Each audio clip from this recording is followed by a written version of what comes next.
Day 2, the Burren.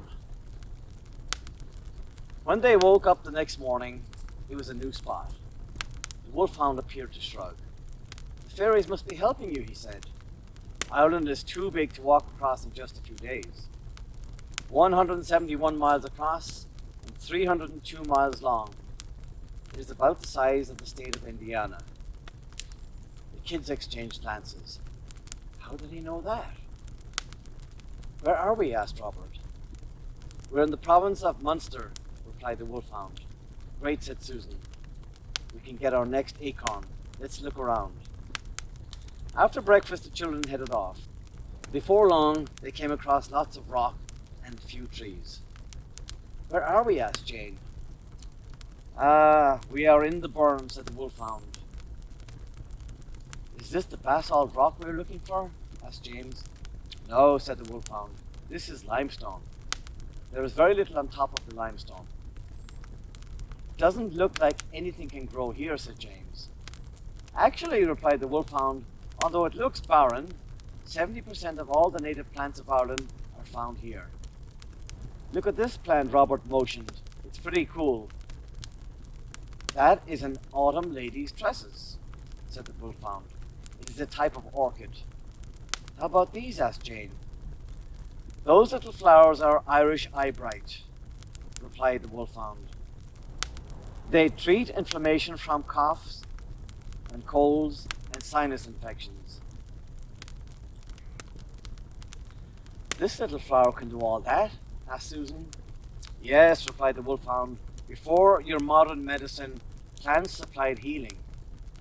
They still do to this day. In many parts of the world, nature is the medicine." Susan was intrigued and began to write in her journal. "Those are little plants, though," said Robert, shaking his head. "We need wood, not flowers." "Yeah," agreed Jane. "Let's keep going." After traveling and exploring much of the day, Robert was in the front. "Wow, look at these cliffs," he exclaimed. "It looks like layers of rock." "You are right," said the wolfhound as he put himself between the kids and the 700-foot cliff. "The cliffs of Moher are made up of layer upon layer of hardened sand, silt, and mud. This is sedimentary rock, and underneath is limestone." "I don't know about all those names. The view is amazing," said James. "We are very lucky," said the wolfhound. "Many days the clouds and mist covered this view." "Can we stay here a bit and look?" asked Jane. "Sure." After some time gazing at the cliffs and watching the surf crash against the rocks, James asked a question that had been bothering him. "Are there any big animals here?"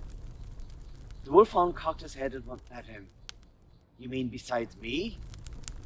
"Yeah, like bears or lions or wolves. I can't help but think we are all alone out here. What if something comes and attacks us?" All the kids looked at the wolfhound with scared eyes. "There are no predators in Ireland bigger than me," said the wolfhound soothingly. "Thousands of years ago, ice still covered Ireland. Large meat-eating animals roamed other parts of the world. The ice bridge connecting Ireland to the mainland melted before the large animals could get to the island. You are quite safe." The kids were relieved. "Well, except for wolves," added the wolfhound, startling the kids. "But no worries here. I am a wolfhound." It was time to go, and they continued exploring until the sun began to set. It was quiet in the campfire that night.